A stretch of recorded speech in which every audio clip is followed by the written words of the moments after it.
Bihar DElEd संयुक्त प्रवेश परीक्षा 4/4/2024 को जो एग्ज़ाम हुआ था, पिछले वीडियो में हमने इंग्लिश के सारे प्रश्नों को एक्सप्लेन करके देख लिया है। इस वीडियो में हम लोग इसके जो मैथ के जो सेक्शन है उसको कंप्लीट करने वाले हैं। तो मैथ का जो क्वेश्चन दिया है 46 से यहाँ पे दिया हुआ है, उस क्वेश्चन को एक एक करके हम लोग देख लेते हैं। क्वेश्चन नंबर 46 शुरू होता है यहाँ पे मैथ से क्वेश्चन।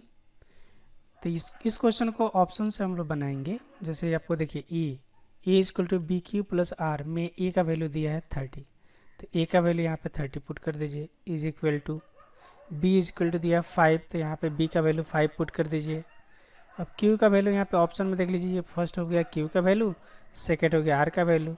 तो क्यू का वैल्यू यहाँ पे हो गया 6, आर का वैल्यू यहाँ पे 0। देयरफॉर इसको सॉल्व कर देंगे, 30 is equal to 30। Therefore option number A is correct. तो इस तरह क्वेश्चन को आप ऑप्शन से सॉल्व करेंगे तो जल्दी फास्ट आपका सॉल्व होगा। आप इसको ऑप्शन से ही बनाएंगे। अगले क्वेश्चन में हम लोग चलते हैं। 47 नंबर क्वेश्चन, 5.2372 एक सम संख्या है। हम लोग जानते हैं कि यहाँ दशमलव दे दिया है तो हम सम संख्या नहीं बोल सकते हैं। पूर्णांक प्राकृतिक संख्या 1 से शुरू होता है, तो यहाँ परिमेय संख्या होने के चांसेस ये रहता है। तो इसको आप परिमेय संख्या होने के लिए ये संख्या p/q के फॉर्मेट में होना चाहिए। तो क्या इसको है कि नहीं एक बार चेक कर लेते हैं। तो 5 पॉइंट हटाना है तो क्या हो जाएगा 1। उसके बाद कितना अंक है 2 2 4, तो यहाँ पे 4 0 हो जाएगा। 4 0 हो गया। ऊपर में पॉइंट हटा के एक साथ लिख देंगे 52372। अब ये p/q के फॉर्म में हो गया। अब इसको कटा के भी देखेंगे तो ये पूरी तरह से कटेगा नहीं, एक कुछ अंक जाने के बाद ये नहीं कटेगा, इसलिए p/q के फॉर्म में आएगा। तो ये एक परिमेय संख्या है। 48 नंबर क्वेश्चन देख लेते हैं, बहुत इंपॉर्टेंट है। इस तरह क्वेश्चन इजी होता है, बनाने में भी आसान होता है, पेन आपको टच करने की आवश्यकता नहीं होता है। तो 48 नंबर क्वेश्चन में बोल रहा है यहाँ पे कि फर्स्ट इसका महत्तम समापवर्तक निकालना है। 2 अंक दिया हुआ है, 3 to the power 2 into 2 into 5 and 3 to the power 2 into 2 to the power 2 into 5। तो जहाँ पे भी महत्तम पूछे यानी एचसीएफ पूछ रहा है, तो एचसीएफ जहाँ पे निकालते हैं तो एचसीएफ निकालने के लिए हम इसके कॉमन टर्म को देखते हैं कि इन दोनों में क्या कॉमन है। और अगर एलसीएम पूछे तो यहाँ पे मैक्सिमम टर्म को हम लोग यूज़ करते हैं, कॉमन नहीं देखते हैं, दोनों का मैक्सिमम टर्म को हम एक साथ यूज़ करते हैं। तो चूँकि यहाँ एचसीएफ पूछ रहा है महत्तम समापवर्तक, तो दोनों का कॉमन निकाल लेते हैं, 3 to the power 2 and 3 to the power 2। तो देखिए 3 के पावर 2 यहाँ पे भी है, 3 के पावर 2, तो ये कॉमन हो गया, दोनों में है। तो 3 to the power 2 को हमने निकाल लिया इनटू। अब दूसरा टर्म देखते हैं, यहाँ पे 2 है 2 to the power 1, इसको 2 to the power 1 समझेंगे, यहाँ पे 2 to the power 2, तो दोनों में छोटा कौन सा है 2 है, 2 to the power, तो 2 ही हम लेंगे, यहाँ पे छोटा वाला टर्म लेंगे। नेक्स्ट में क्या है 5 यहाँ पे है, 5 यहाँ पे भी है, तो हम लोग 5 यहाँ पे ले लेंगे। अब इसको हम लोग सॉल्व कर देंगे। 3 to the power 2 का अर्थ होता है 9 और 2 into 5 का अर्थ होता है 10, तो इसका क्या हो जाएगा 90, इसका सॉल्यूशन हो जाएगा। तो एचसीएफ पूछेगा तो 90 हो गया। अगर इसी क्वेश्चन में एलसीएम पूछता, इसी का एलसीएम मतलब लघुत्तम समापवर्तक पूछता, तो हम इनके मैक्सिमम 3 to the power 2 और 3 to the power 2 का मैक्सिमम क्या वैल्यू है 3 to the power 2, क्योंकि दोनों सेम है। अब 2 यहाँ पे है और यहाँ पे 2 to the power 2 है, तो यहाँ पे हम 2 to the power 2 लेंगे, मैक्सिमम टर्म लेंगे इंटू 5। तो ये हमारा एलसीएम निकल जाता है, यानी 9 इंटू 4 इंटू 5। तो यहाँ पे 2 से और मल्टीप्लाई हो जाता है ना, तो 180 180 यहाँ पे आ जाता। तो 180 क्या हो जाता है हमारा एलसीएम होता है, लघुत्तम समापवर्तक हो जाता। और एचसीएफ हमारा क्या है 90 हमारा एचसीएफ है, महत्तम समापवर्तक। तो इसलिए इस प्रश्न का उत्तर हो गया 90।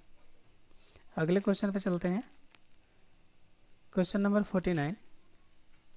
क्वेश्चन बोल रहा है बहुपद 3x² - 5x - 2 के शून्यों का योगफल क्या है। तो शून्यों का योगफल यानी समझिए कि इसका जो सोल्यूशन होगा उसका योगफल निकाल देना है ना। तो चूंकि हिंदी कन्वर्ट करते समय एग्जैक्ट ट्रांसलेट नहीं कर पाते हैं, इसलिए यहाँ पे प्रश्न में इस तरह का हो जाता है। तो 3x² - 5x - 2 ये क्वाड्रेटिक इक्वेशन है। क्वाड्रेटिक इक्वेशन निकालने के लिए जो 3 है इसको मल्टीप्लाई करते हैं लास्ट वाले टर्म से, फर्स्ट इंटू लास्ट, तो होता है 6 का फैक्टर हम लोग निकालते हैं, तो 3 इंटू 2 होता है, दूसरा फैक्टर होता है 6 इंटू 1 होता है।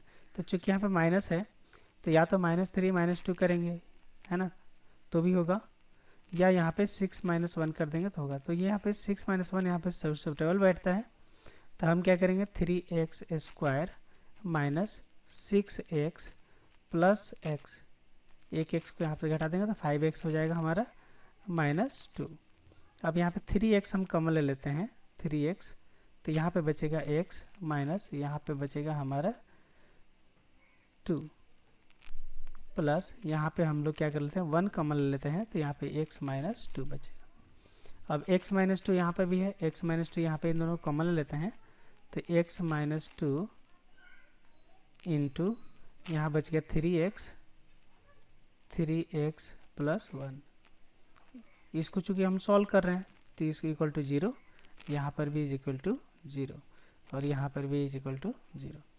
तो x -2 is equal to 0 and 3x plus 1 is equal to 0। अलग अलग करेंगे तो x -2 इज इक्वल टू 0, तो ये क्या हो जाएगा, x इज इक्वल टू 2। तो पहला इसका सोल्यूशन हो गया x का वैल्यू 2। सेकेंड को 0 से इक्वेट करेंगे तो 3x plus 1 is equal to 0, तो x is equal to 3x is equal to -1, तो x इज इक्वल टू -1/3।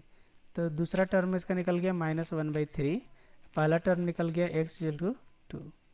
तो इन दोनों को क्या करना है, योगफल निकालना है, योगफल निकाल देना है, यानी 2 प्लस -1/3 इनका योग निकाल देना है। तो योग निकालेंगे तो 2 -1/3 इज इक्वल टू, बेस में रहेगा 3 या 3 दूना 6 -1 6 -1 इज इक्वल टू 5/3। तो हमारा सोल्यूशन क्या निकल के आ गया, 5/3। तो 5/3 इसका हमारा क्या होगा, सोल्यूशन हो जाएगा। अगर इसी क्वेश्चन को हम ऑप्शन से बनाते तो ऑप्शन का वैल्यू आपको क्या करना होता है, यहाँ पे पुट करना होता है।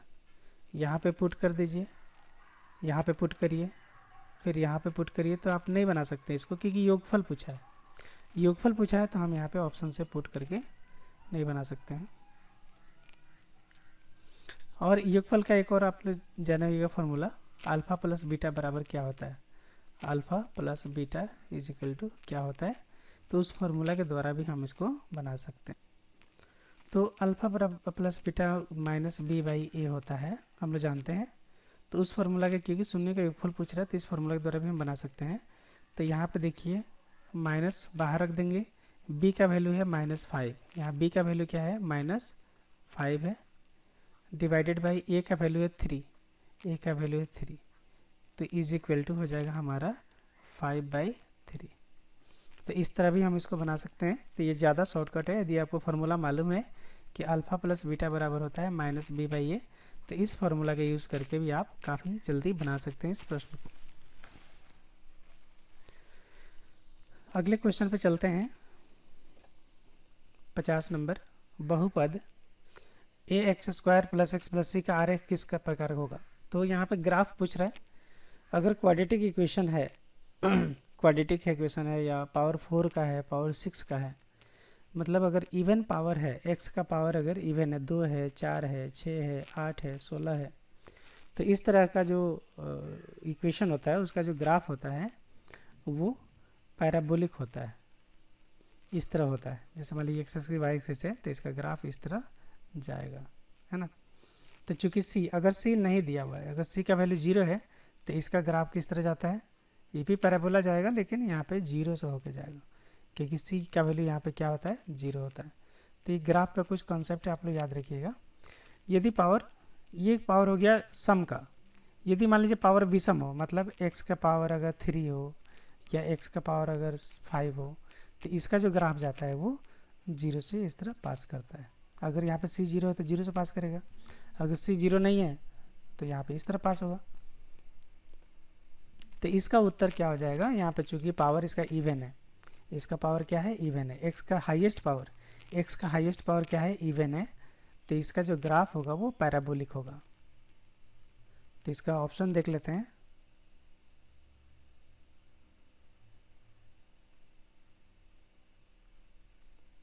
तो तो इसका ऑप्शन यहाँ पे दिया हुआ है, पहला ऑप्शन वृत्ताकार, नहीं वृत्त नहीं होगा, त्रिभुजाकार, त्रिभुज भी नहीं होगा, परवलयकार, यही सही है उसका उत्तर है। इसका हिंदी इंग्लिश में होता है पैराबोला।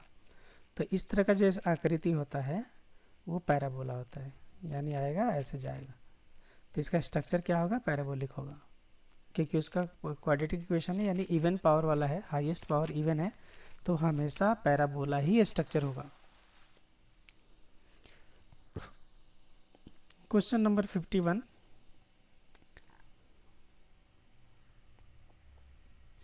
बहुपद px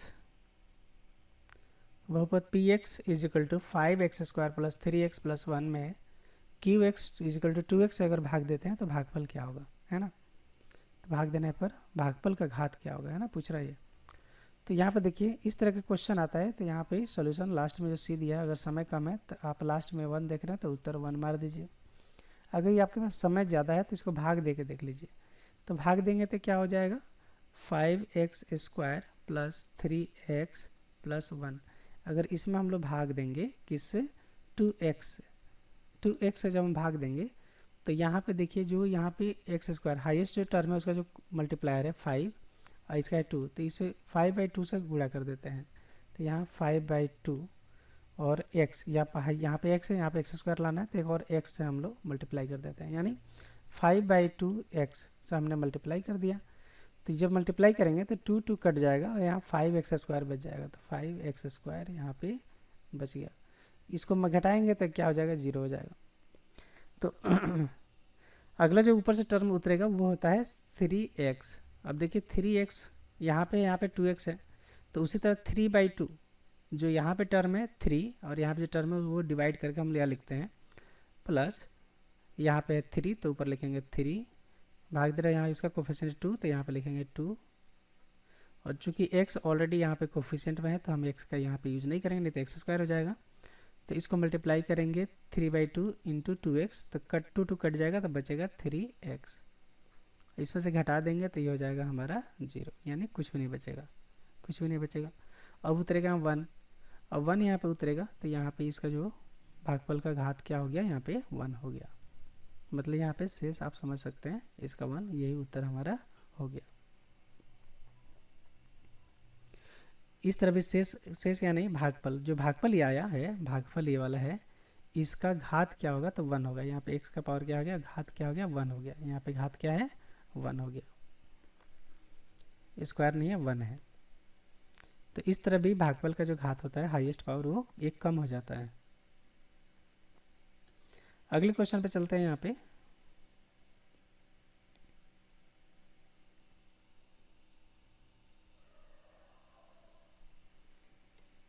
क्वेश्चन नंबर 52, दिए गए रैखिक समीकरणों के युग्म 2x plus 3y equal to 7 m 2ax plus a plus by equal to 8 के अनंत हल हैं। तो हम अनंत हल के बारे में हम लोग जानते हैं कि उसका फॉर्मूला क्या होता है।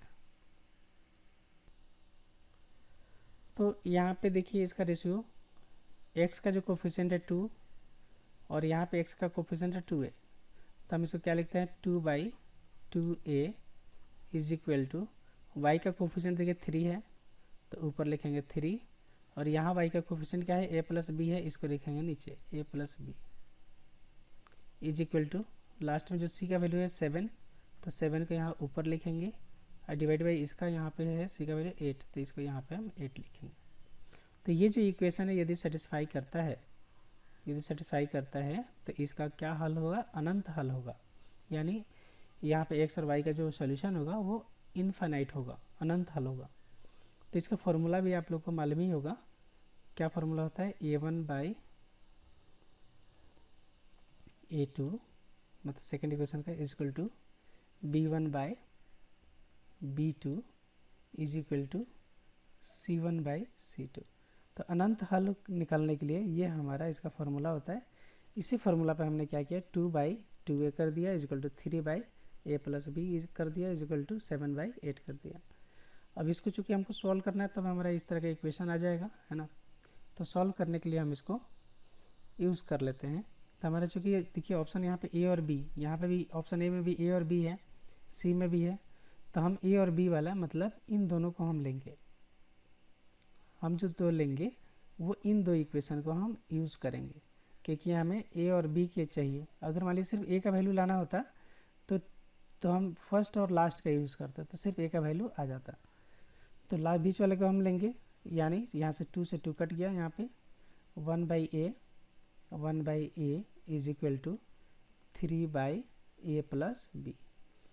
अब इसको हम रिवर्स कर देते हैं या क्रॉस मल्टीप्लिकेशन कर देते हैं। क्रॉस करेंगे तो a plus B is equal to 3a। Cross multiplication कर दिया, यानी इसको इससे मल्टीप्लाई कर दिया ऊपर, इसको इससे मल्टीप्लाई कर दिया। तब 3a को हम यहाँ पे ला लेते हैं, या b a को उधर भेज देते हैं, तो यहाँ रह गया b इज इक्वल टू, ए इधर जाएगा तो कम हो जाएगा, यानी 2a हो जाएगा। यानी b is equal to 2a कहाँ पे सेटिस्फाई कर रहा है यहाँ पे, तो हमारा सोल्यूशन हो गया यहाँ पे b is equal to 2a, यानी ऑप्शन बी हमारा यहाँ पे करेक्ट हो गया। अगले क्वेश्चन पे चलते हैं।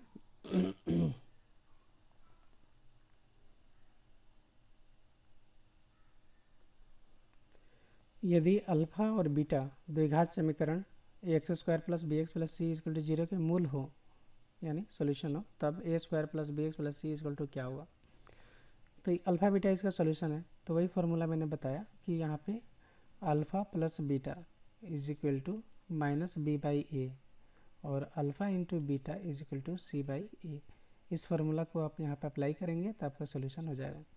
तो इस क्वेश्चन पे, इस फार्मूले पे 2-3 क्वेश्चन यहाँ पे देखने को मिल रहा है कि क्वाड्रेटिक इक्वेशन का जो सम होता है, उसके रूट का जो सम होता है माइनस बी बाई ए होता है, और यहाँ पे प्रोडक्ट जो उसका होता है सी बाई ए होता है। तो यहाँ पे देख लीजिए, इसको हम लोग कन्वर्ट करना है इस फॉर्मेट में, मतलब यहाँ पे अल्फ़ा और बीटा हमको इंट्रोड्यूस करना है यहाँ पे। तो हम क्या करेंगे, यहाँ पे अल्फ़ा यहाँ पे एक कॉमन ले लेंगे, ये यहाँ पे कॉमन लेंगे तो बच जाएगा x² प्लस यहाँ पे, चूँकि यहाँ पे b नहीं है तो b से a नहीं है तो a से डिवाइड होगा, ये कॉमन ले लीजिए, ये से डिवाइड कर दीजिए, बात एक ये, यानी b by A into x. यहाँ से एक कॉमन लेंगे तो नीचे a से डिवाइड करना पड़ेगा, c बाई ए। तो यहाँ पे देखिए हमको मिल गया c by A. c by A को हम क्या लिख सकते हैं, c बाई ए को लिख सकते हैं अल्फ़ा इंटू बीटा, जबकि यहाँ पे b बाई ए को हम अल्फ़ा प्लस बीटा माइनस में लिख सकते हैं, है ना। माइनस को इधर भेज देंगे तो क्या हो जाएगा, a यहाँ पे हो जाएगा x², और माइनस में आ जाएगा हमारा अल्फ़ा प्लस बीटा, माइनस में अल्फ़ा प्लस बीटा हो जाएगा यहाँ पे into X, plus c by A को हम लिख सकते हैं alpha into beta, alpha into beta.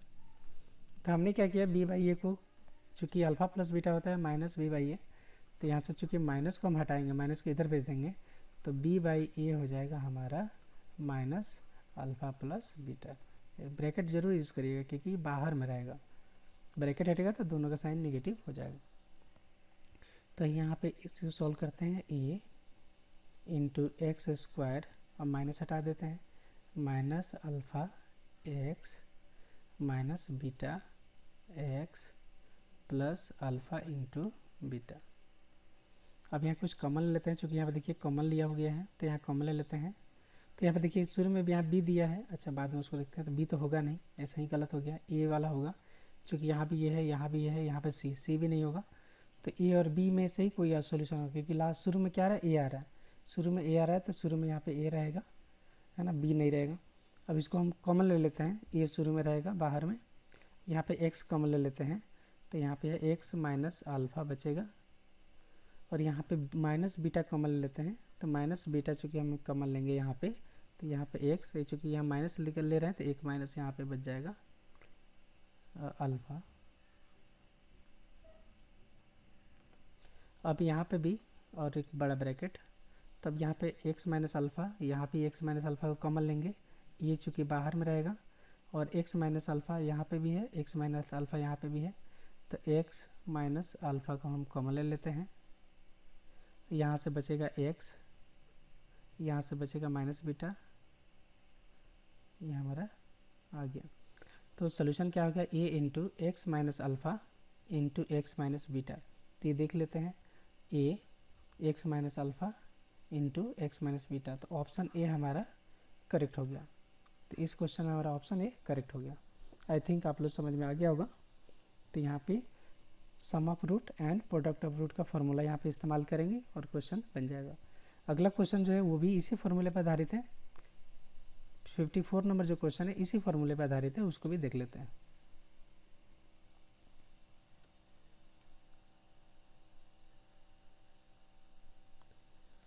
अब यहाँ प्रश्न कह रहा है कि A square plus B x plus C equal to 0 के मूल एक दूसरे के व्युत्क्रम हो, माने रिवर्स हो, उल्टा हो, यानी alpha is equal to 1 by beta. दोनों एक दूसरे के व्युत्क्रम है यानी उल्टा है, अल्फा है तो ये 1 बाई बीटा है। अब इसको हम कैसे सॉल्व करेंगे उसको देख लेते। तो ये तो क्वेश्चन वाइज हमने लिख दिया। अब इसको क्रॉस मल्टीप्लिकेशन कर देते हैं। तो इसको क्रॉस मल्टीप्लिकेशन करेंगे तो alpha into beta is equal to 1, और अल्फ़ा इंटू बीटा का फॉर्मूला हम लोग जानते हैं क्या होता है। अल्फ़ा अभी मैंने बताया, alpha into beta is equal to C by A, ये हमारा फॉर्मूला हो गया। तो अल्फ़ा इंटू बीटा की जगह पर हम क्या लिख सकते हैं, सी बाई ए। तो यहाँ पे हम लिख देते हैं अल्फ़ा इंटू बीटा की जगह C by A is equal to 1। अब यहाँ क्रॉस मल्टीप्लिकेशन करेंगे तो ये हो जाएगा सी इज इक्वल टू ए। तो इस सोल्यूशन से हमारा क्या निकल गया, सी और ए बराबर है, यानी सी और ए बराबर है, यानी question number C, option C is a correct. तो ये भी क्वाड्रेटिक इक्वेशन यानी क्वाड्रेटिक इक्वेशन से क्वेश्चन पूछे जा रहे हैं आपके डीएलएड में। तो क्वाड्रेटिक इक्वेशन को अच्छे से पढ़ के आप लोग जाइएगा। अगला देखिए ये नेक्स्ट क्वेश्चन, 120 रुपये के 6% स्टॉक से प्रतिशत वार्षिक आय होगी, यानी 120 रुपये में कितना आय हो रहा है, यहाँ पे 6 रुपया आ रहा है।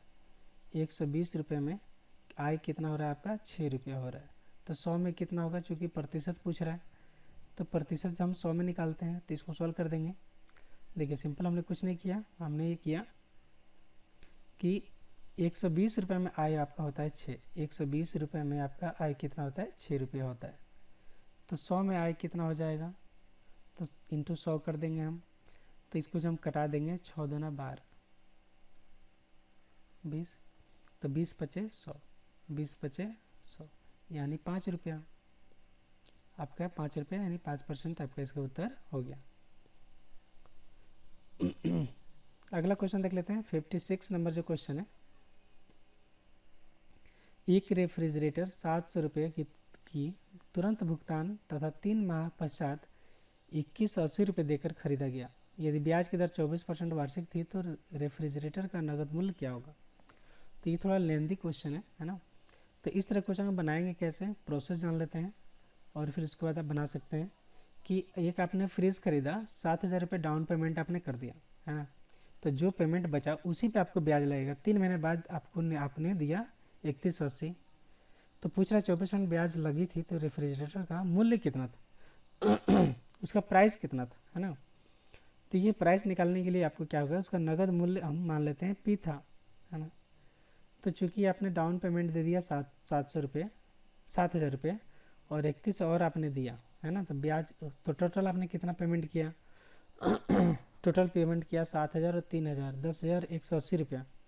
तो 10,180 रुपये के अलावा जो आपने ब्याज दिया होगा वो आपका ऐसा ही होगा, सिंपल इंटरेस्ट होगा। तो हम क्या करेंगे, 10,180 माइनस मूलधन जो घटा देंगे, यही तो हमारा एस आई होगा, यही तो हमारा ब्याज होगा, है ना। तो एस आई का हम लोग फॉर्मूला क्या जानते हैं, S I is equal to P into R into T divided by 100। तो एस आई हमारा यहाँ पे निकल गया क्या, 10,080 माइनस पी। अब यहाँ पी क्या निकलेगा, पी के लिए हमने चूँकि 7000 रुपये हमने पहले ही दे दिया, है ना, तो पी हमारा घट जाएगा यहाँ पे। तो यहाँ पे पी हमारा हो गया जो पी माइनस 7,000, क्योंकि इसको हमने दे चुका है तो 7000 पे ब्याज नहीं लगेगा। तो S I is equal to यहीं पे हम ले लेते हैं, एस आई इज मतलब 10,180 इज इक्वल टू पी का वैल्यू हमने निकाला, पी माइनस 7,000, आर का वैल्यू यहाँ पर दिया है रेट 24%, 24। अब टाइम यहाँ पे दिया है 3 महीना, टाइम कितना दिया है 3 महीना, तो 3 महीना को वर्ष में बदलेंगे तो 3/12, है ना। एक साल में 12 महीना होते हैं, तो 3 माह की यानी 3/12 वर्ष, 3/12 वर्ष। तो यहाँ पे चूँकि एसआई जो होता है यहाँ पे टाइम वर्ष में दिया रहता है, यहाँ टाइम वो किस में लगता है, ईयर में लगता है, वर्ष में लगता है। तो महीना दिया होगा तो उसमें 12 से भाग लगा दीजिए, वो वर्ष में कन्वर्ट हो जाएगा और टाइम की जगह पे लिख लीजिए। तो टाइम की जगह पे कितना हो गया यहाँ पे, तो यहाँ पे हो गया 3/12 और डिवाइडेड बाई 100। तो चूँकि हमारे फार्मूला में 100 से डिवाइड करना है तो इसको कटा दीजिए। 12 दूना होता है 24, 12 दूना होता है 24, यानी अब इसको पी 100 को क्रॉस मल्टीप्लिकेशन कर देते हैं, है ना। तो हो जाएगा 1, तो हो जाएगा 1 10 1 8 एवं तो 10,180, इस पर 2 जीरो, चूँकि 100 से मल्टीप्लाई कर रहे हो, minus 100 into p, 100 into p is equal to, ये हो जाएगा 3 दूना 6, इन दोनों को मल्टीप्लाई कर देंगे तो इनको मल्टीप्लाई कर देंगे तो हो जाएगा 6, 6 से मल्टीप्लाई होगा इसमें 6 से मल्टीप्लाई होगा तो 6p माइनस 6 सते 42, 42 कई गो जीरो रहेगा, 3 गो जीरो। तो अब इसको हमको सॉल्व कर देना है। तो देखिए यहाँ पे 100p है, यहाँ पे 6p है, तो p को इधर लेके जाएंगे, p को चूँकि नेगेटिव में 100p है, इधर लेके जाएंगे तो पॉजिटिव हो जाएगा, और यहाँ माइनस 42 और माइनस है तो इधर लेके जाएंगे तो प्लस हो जाएगा। तो 42 इधर जुड़ जाएगा, इधर p जुड़ जाएगा, मतलब वेरिएबल को एक साइड में करेंगे, कांस्टेंट को एक साइड में करेंगे। तो मैं इसी को ये p को उधर लेके चल जाता हूँ। तो यहाँ से पहले से है क्या 101800 प्लस 42,000 इज इक्वल टू 100 उधर जाएगा तो 6p पहले से मतलब 106p हो जाएगा, 100p उधर गया तो 106p हो गया उधर। अब इसको जोड़ देंगे, तो जोड़ देंगे तो 3 जीरो हो गया। उसके बाद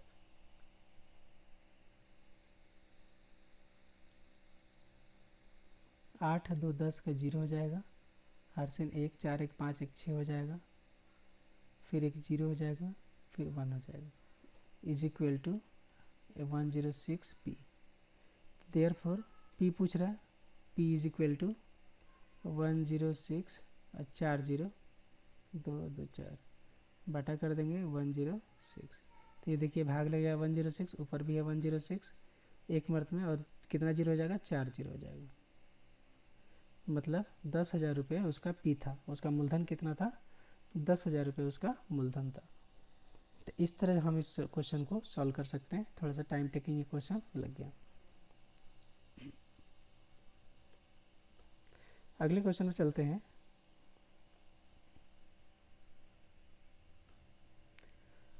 इस क्वेश्चन को पढ़ लेते हैं। रेखा पर स्थित 3 क्रमिक बिंदुओं ए बी सी डी, किसी कोई रेखा है उस पर 3 बिंदु है, पहला है ए, दूसरा है बी और तीसरा है सी। क्रमिक 3 बिंदु है, संरेखीय होने की शर्त क्या है। संरेखीय मतलब एक ही दिशा में, एक ही दिशा में, संरेखीय होने का मतलब एक दिशा में। इसकी शर्त क्या होती है, इसके हम जानते हैं कि 3 शर्त होता है। पहला होता है कि ए और बी, ए और बी जो होता है, और प्लस बी सी, इन दोनों को जोड़ेंगे तो किसके बराबर हो जाएगा, ए सी के बराबर हो जाएगा। तो पहला तो कंडीशन ये हो गया कि संरेखीय होने के लिए ए बी को और बी सी को जोड़ेंगे तो जो सबसे बड़ा है ए सी के बराबर हो जाए। तो इससे साबित होता है कि हाँ संरेखीय है, अगर टेढ़ा मेढ़ा रहेगा तो बराबर नहीं होगा। दूसरा होता है कि स्लोप, ए बी का स्लोप, बी सी का स्लोप, ए सी का स्लोप बराबर हो, मतलब इसका भी जीरो हो। तीनों का स्लोप जो होता है, स्लोप जो है तीनों का वो किसके बराबर हो जाए, बराबर हो जाए, सबके बराबर हो जाए। Slope of A B is equal to slope of B C is equal to slope of A C, ये बराबर हो जाए। तीसरा जो कंडीशन होता है वो है कि इनका क्षेत्रफल, अगर संरेखीय है तो त्रिभुज का जो क्षेत्रफल होगा वो हमेशा जीरो होगा, त्रिभुज का जो एरिया होगा हमेशा क्या होगा, जीरो होगा। तो यहाँ पे 3 कंडीशन में पहला कंडीशन आपको देख लीजिए, A B plus B C plus A C. तो फर्स्ट ऑप्शन यहाँ पे दिया हुआ है A B plus B C is equal to A C, तो संरेखीय होने का ये कंडीशन सेटिस्फाई कर देता है। अगले क्वेश्चन पे देख लेते हैं 58। यदि ए का कोऑर्डिनेट x1 y1 है, बी का कोऑर्डिनेट x2 y2 है और सी का कोऑर्डिनेट x3 y3 है, तो ट्रायंगल ABCD के शीर्ष के निर्देशांक हैं, तो इनके केंद्रक का निर्देशांक क्या होगा। तो यहाँ पे देख लीजिए कोई ट्रायंगल है तो इसका केंद्रक का ये कोऑर्डिनेट पूछ रहा है, यानी यहाँ से ये परपेंडिकुलर जाएगा और यहाँ से ये जाएगा। तो इसका केंद्रक आप निकाल सकते हैं, क्योंकि इसका ये 2 होता है, इसका 1 होता है ना। इसका ये तो आधा आधा में डिवाइड करता है ना। तो इसका मान लीजिए x1 y1 है, इसका x2 y2 है, तो इसका क्या हो जाएगा 50-50 है, तो यानी x1 plus x2 divide by 2, और यहाँ हो गया y1 plus y2 divide by 2। तो इसी तरह तीनों का कोऑर्डिनेट आप निकाल लीजिए। उसके बाद यहाँ 2/1 के रेशियो से फार्मूला लगा लीजिए। तो सिंपल आसान तरीका है कि इस तरह क्वेश्चन याद आए। तो x1 जैसे यहाँ पे 2 का सिर्फ था, 2 का था, हमने क्या किया x1 plus x2 divide by 2, x1 plus x2 divide by 2, y1 plus y2 divide by 2। अब 3 हो गया यहाँ पे, तो x1 plus x2 plus x3 divide by 3। उस तरह y1 plus y2 plus y3 divide by 3। आप इसको याद कर लीजिए। लॉन्ग मेथड से जाएंगे तो बहुत टाइम लगेगा, तो इसको जनरली याद ही हो जाता है। 3 का पॉइंट है तो तीनों को जोड़ दीजिए, 3 से डिवाइड कर दीजिए। 2 पॉइंट है तो दोनों को जोड़ दीजिए, 2 से डिवाइड कर दीजिए। आगे चलते हैं।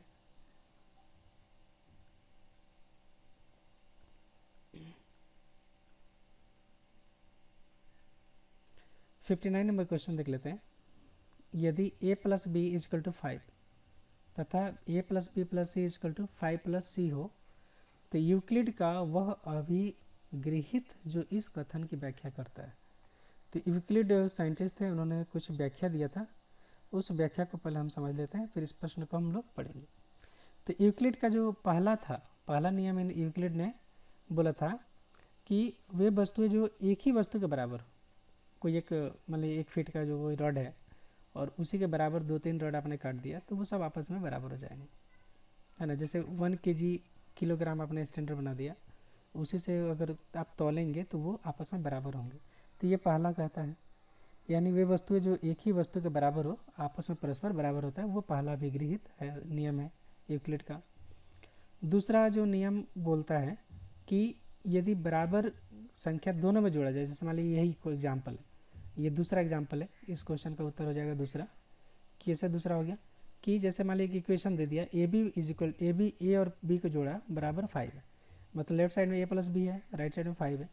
अगर यहाँ पे दोनों में एक बराबर संख्या जोड़ दिया जाए, इधर प्लस सी कर दिया जाए, इधर भी प्लस सी कर दिया जाए, तो भी ये दोनों बराबर होगा। तो ये यूक्लिड का दूसरा नियम है कि a प्लस बी प्लस सी, इधर आपने c जोड़ दिया, इधर भी आपने c जोड़ दिया, यानी c दोनों साइड में आपने जोड़ दिया, तो भी ये बराबर हुआ। तो ये यूक्लिड का दूसरा नियम ये क्वेश्चन में दिया हुआ है। यूक्लिड का तीसरा नियम भी है कि यदि आपने कुछ घटा दिया, सेम चीज़ घटा दिया, जैसे a प्लस बी माइनस सी कर दिया इधर भी, तो 5 में से भी माइनस सी आप करेंगे तो भी दोनों बराबर होंगे। तो दूसरा नियम बोलता है कि अगर कॉमन कोई चीज़ है, दोनों को जोड़ेंगे तो भी दूसरा हो गया, घटाएंगे तो तीसरा नियम हो गया इसका। चौथा नियम क्या बोलता है कि वे वस्तुएं जो परस्पर संपाती हो वो भी बराबर होते हैं। तो मैंने एक के ऊपर संपाती करने का मतलब क्या था, चौथा नियम में कोई एक लाइन है, इसी के ऊपर दूसरा लाइन भी आपने खींच दिया एज इट इज़, बिना इधर घूमे, तो ये दोनों आपस में बराबर हो। तो ये 3 नियम यूक्लिड ने दिया था। पहला क्या दिया था कि कोई वस्तु एक ही वस्तु के बराबर हो तो वो आपस में बराबर होंगे। दूसरा दिया कि अगर सेम वैल्यू दोनों साइड में जोड़ दिया जाए, तो भी वो दोनों आपस में बराबर होंगे। तीसरा बोलता है कि सेम वैल्यू को अगर घटा दिया जाए, सेम वैल्यू को दोनों साइड में घटा दिया जाए तो भी वो बराबर होंगे, तीसरा हो गया। और चौथा बोला कि कोई एक वस्तु है, उसी के ऊपर दूसरा वस्तु परस्पर है, तो वो भी आपस में दोनों बराबर होंगे। तो ये 4 यूक्लिड का नियम है, चारों आप लोग याद रखिएगा। चलिए अगला क्वेश्चन देखते हैं। यहाँ पे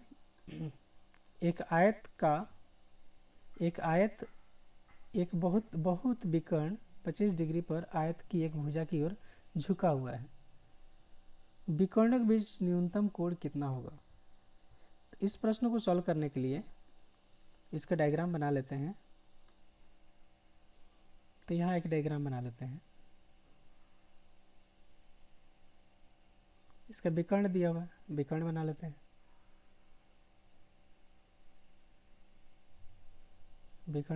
हैं। एक आयत का बहुविकर्ण 25 डिग्री पर आयत की एक भुजा की ओर झुका हुआ है। अब तो 25 डिग्री 25 डिग्री ये झुका हुआ है, ये भी 25 डिग्री पे झुका हुआ है। तो 25 से 25 ये डायग्राम है। तो विकर्णों के बीच का न्यूनतम कोण क्या होगा, ये इस प्रश्न में हमको देखना है। तो कैसे निकालेंगे वो देख। तो यहाँ पे क्वेश्चन को देख लीजिए।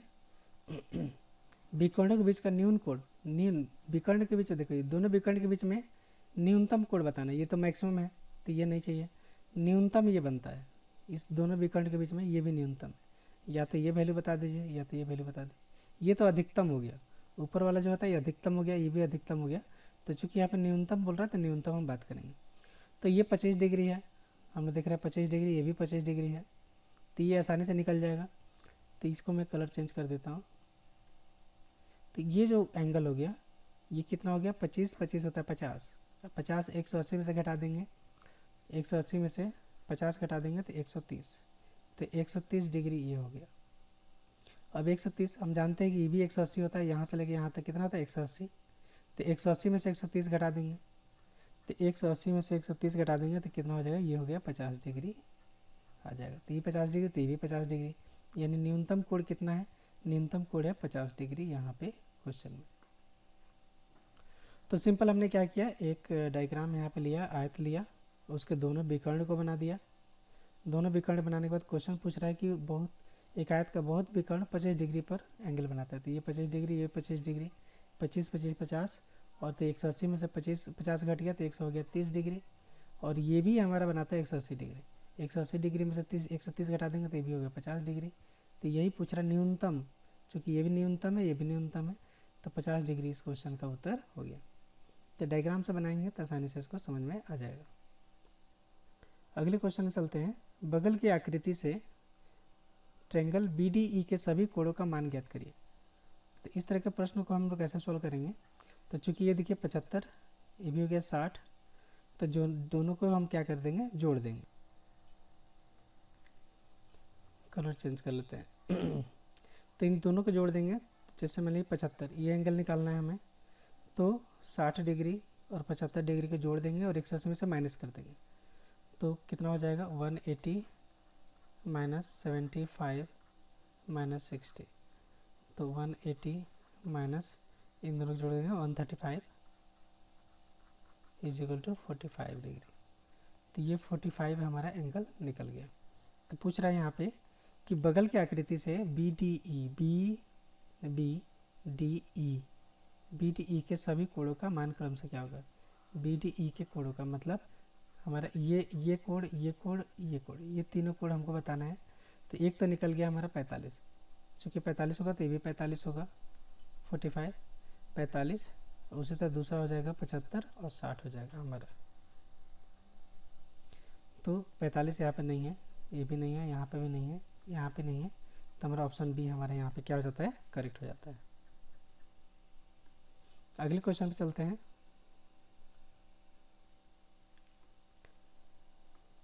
एक समचतुर्भुज का क्षेत्रफल जिसके विकर्णों की लंबाई 10 सेंटीमीटर और 8.2 सेंटीमीटर हो, कितना होती है। समचतुर्भुज का जो होता है फार्मूला, उसका क्षेत्रफल का फार्मूला हम लोग सब जानते हैं, विकर्णों का गुणनफल का आधा होता है। तो दो को विकर्ण समचतुर्भुज दिया हुआ है। समचतुर्भुज मतलब वर्ग को टेढ़ा कर दीजिए, यानी ये हमारा सम हो गया जी। चारों भुजा बराबर हो, वर्ग ना हो, मतलब एंगल 90 डिग्री ना हो, चार भुजा बराबर हो। इसका जो विकर्ण होता है उसका प्रोडक्ट, मतलब इसका क्षेत्रफल क्या हो जाएगा, इसका क्षेत्रफल 1/2 गुणे विकर्णों का गुणनफल, विकर्णों का गुणनफल होता है, विकर्णों का गुणनफल।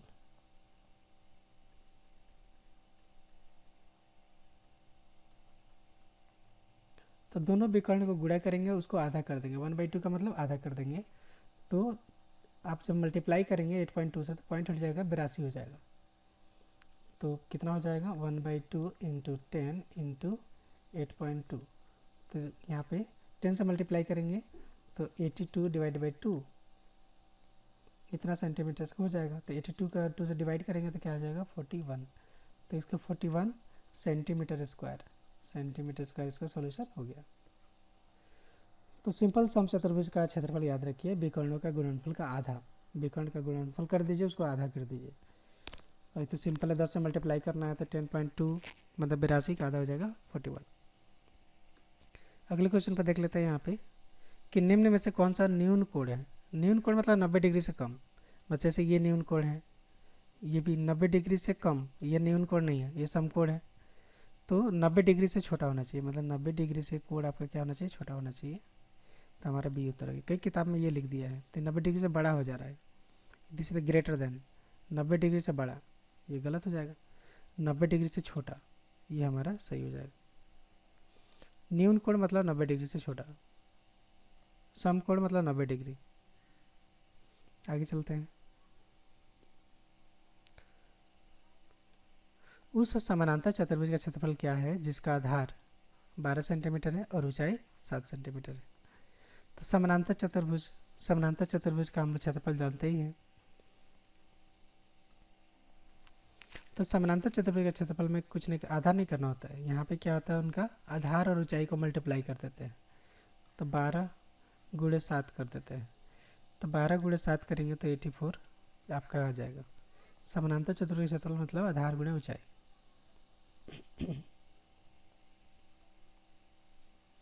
आधार और ऊंचाई को हम लोग क्या कर देते हैं, गुणा कर देते हैं। क्या कर देते हैं, गुणा कर देते हैं। तो समानांतर चतुर्भुज का क्षेत्रफल निकल जाता है, 12 गुणे 7 होता है 84 वर्ग सेंटीमीटर। अगले क्वेश्चन में चलते हैं।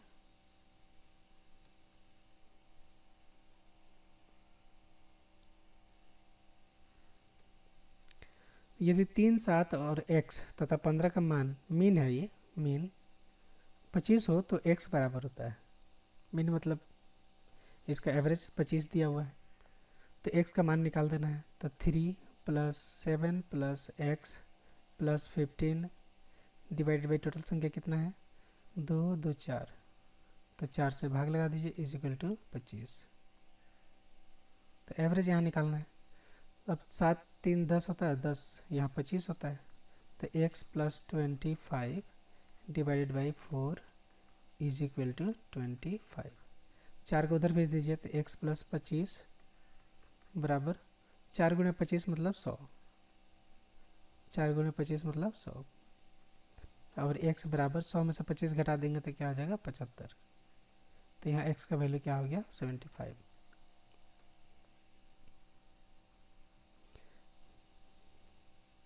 अगला क्वेश्चन भी एवरेज से संबंधित है। 5 संख्याओं का मध्य 18 है। तो 5 संख्या का एवरेज कितना, 18 है।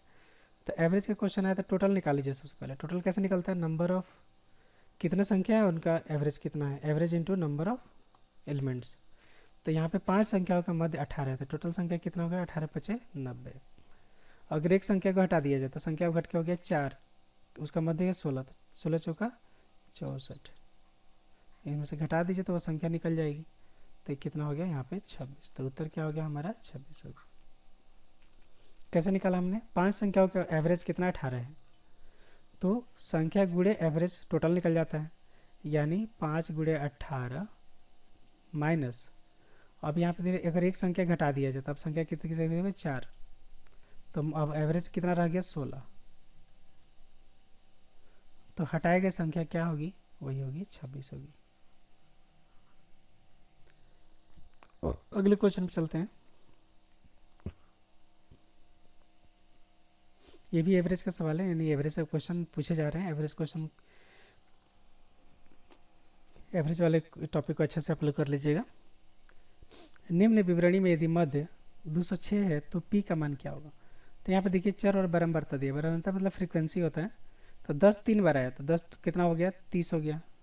10 कितना बार आया, 3 बार, इसको गुणा कर देते हैं, है ना, 30 धन 15 10 बार आया तो इसको गुणा कर दीजिए, 150। पी कितना बार आया, 25 बार आया तब 25p। 25 7 बार आया है, प्लस 7 × 25।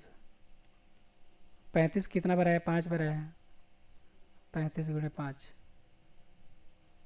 अब इनकी संख्या देख लीजिए कितना है, डिवाइड कर दीजिए, 1 2 3 4 5। तो 5 से भाग लगा दीजिए, ये किसके बराबर हो जा रहा है, 206 के बराबर हो जा रहा है। यहाँ पे दिया है, इसका एवरेज कितना है, 206 है। अब पी को सॉल्व कर लेना है। यहाँ पे सॉल्व करेंगे तो कैसे हो जाएगा, यहाँ पे 150 30 180 और यहाँ 25 × 7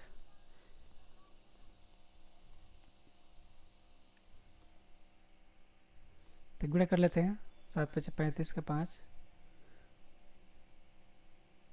175। 35 गुणे 5, ये भी 175 हो जाएगा। और यहाँ पे 25p तो रहेगा ही, 25p। और ये 30 और 150 कितना हो जाता है, 180। इज इक्वल टू 5 को इधर भेज दीजिए, 5 को इधर रख के गुणा कर दीजिए, 206 गुणे 5। गुणा कर देंगे तो क्या आ जाएगा, 6 पचे 30, अब 5 5 10, 1030 हो गया। इधर ऐसा जोड़ेंगे तो 175, सॉरी ये 175, 175 हो गया 150, और 150 जैसे 300, 300 350। अच्छे से जोड़ लेते हैं, यह कन्फ्यूजन पैदा हो रहा है। तो 180, यहाँ पे गया 350, जोड़ लेते हैं, 0 8 5 13 3 हर से 1 और 3 2 5, 530। तो इधर जो हम लोग जोड़े 530 आया, तो यहाँ पे कर लेते हैं 530 plus 25p is equal to 1030। 25p is equal to 1030 minus 530। तो इसको घटा लेते हैं, 1030 में से 1000 में से 500 घट गया, 500 बचा, 30 30 तो कैंसिल हो गया, यानी 500 बचा। तो 25p बराबर 500। Therefore p is equal to 500 बटा 25।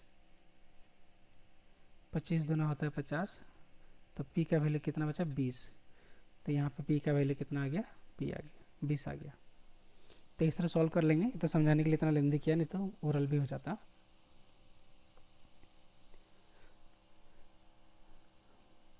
अगले क्वेश्चन पे चलते हैं।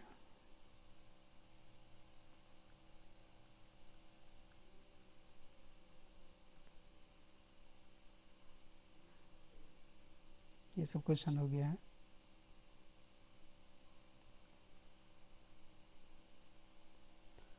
क्वेश्चन नंबर 68 पे चलते हैं। Sine theta by 1 minus cot theta plus cos theta is equal to 1 minus tan theta. तो इसका वैल्यू क्या होगा, है ना। तो सिंपल, जब इसका वैल्यू निकले तो इसको तोड़ दीजिए। ये कॉट को साइन कॉस में लेके आइए, कॉट को तोड़िए, टेन को हटाइए, तो इसको सॉल्व करेंगे तो आ जाएगा। तो यहाँ पे देखिए, इसको जब तोड़ेंगे, कॉट थीटा बराबर होता है cos theta by sine theta. तो ये कॉट थीटा का फॉर्मूला है। उस तरह टेन थीटा का फॉर्मूला क्या हो जाएगा, साइन ऊपर हो जाएगा sign theta by cos theta. तो इसका फॉर्मूला, ये दोनों फॉर्मूला आपको मालूम रहेगा कि टेन थीटा बराबर sign theta by cos theta और कॉट थीटा बराबर cos theta by sine theta, ये एक दूसरे के उल्टा होता है। तो चलिए इसको हम लोग सॉल्व कर लेते हैं। तो यहाँ पे सॉल्व करेंगे तो ये क्या हो जाएगा, sign theta by 1 minus cos theta by sine theta.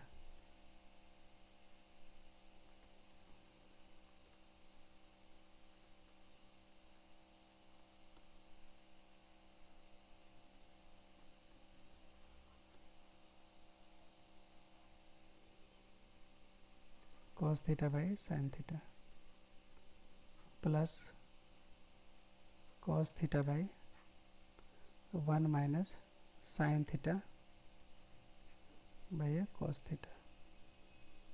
अब इसको सॉल्व करेंगे तो क्या आ जाएगा, साइन थीटा यहाँ से मल्टीप्लाई होगा, sign theta minus cos theta, sine theta ऊपर चल जाएगा, तो साइन स्क्वायर थीटा बटा sign theta minus cos theta plus, इसको सॉल्व करेंगे तो लास्ट में नीचे देखिए कॉस थीटा है, cos theta minus sine theta, cos theta ऊपर चला जाएगा, तो cos theta square by cos theta minus sine theta. यहाँ साइन का आप लोग ध्यान रखिएगा ना। यहाँ पे देखिए cos sine theta minus cos theta, यहाँ cos theta minus sine theta है। तो अगर इसको कॉमन हम यहाँ पे लेते हैं, यहाँ पे माइनस कर देंगे, यहाँ माइनस कॉमन लेंगे तो यहाँ माइनस हो जाएगा, यानी ऊपर साइन स्क्वायर थीटा माइनस यहाँ कर देंगे, तो यहाँ कॉस स्क्वायर थीटा और डिवाइड बाई क्या हो जाएगा, ये sign theta minus cos theta, और यहाँ पे जैसा था एज इट इज रहेगा, sign theta minus cos theta. तो अब देखिए ये दोनों सेम हो गया। इसका बेस जो होता है sign theta minus cos theta, यहाँ पे साइन थीटा कोस है, चूँकि यहाँ साइन हमने माइनस कॉमन निकाल दिया, तो ये प्लस क्या बन गया, ये प्लस बन गया, माइनस बन गया। तब दोनों बेस है तो ऊपर भी माइनस हो जाएगा, तो यानी नीचे क्या हो गया, sine theta minus cos theta, और ऊपर में क्या हो जाएगा, sine square theta minus cos square theta. अब A square minus B square formula से इसको तोड़ दीजिए, तो फार्मूला से तोड़ देंगे तो क्या हो जाएगा, ए प्लस बी इंटू ए माइनस बी, साइन ए स्क्वायर हट जाएगा,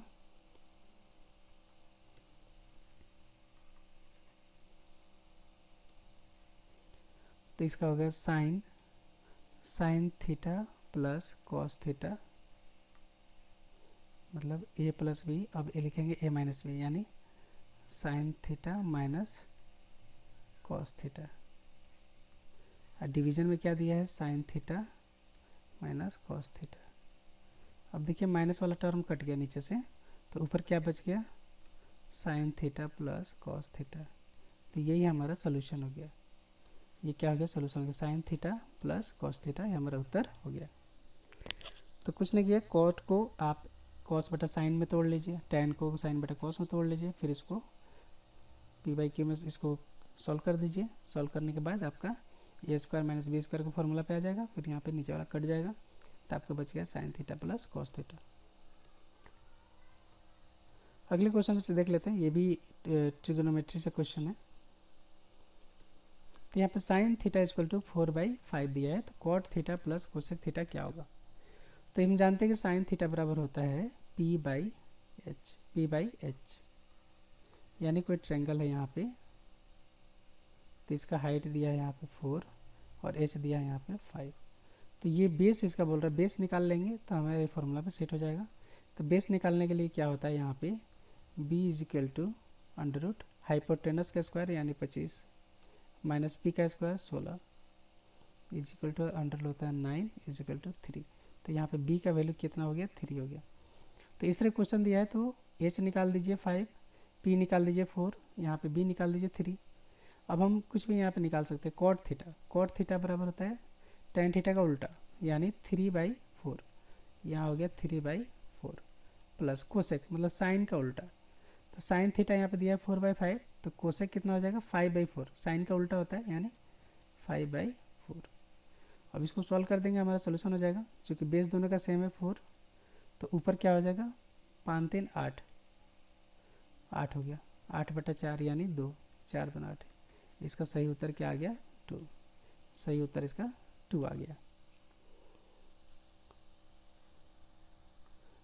तो इस तरह क्वेश्चन में जब भी दे तो यहाँ पे आप ये इसका h निकाल दीजिए, ये h होता है, ये p होता है, ये होता है b, बेस होता है, हाइपोटेनस 5, यहाँ पे परपेंडिकुलर 4, और बेस कितना हो गया यहाँ पे 3 हमने निकाल लिया।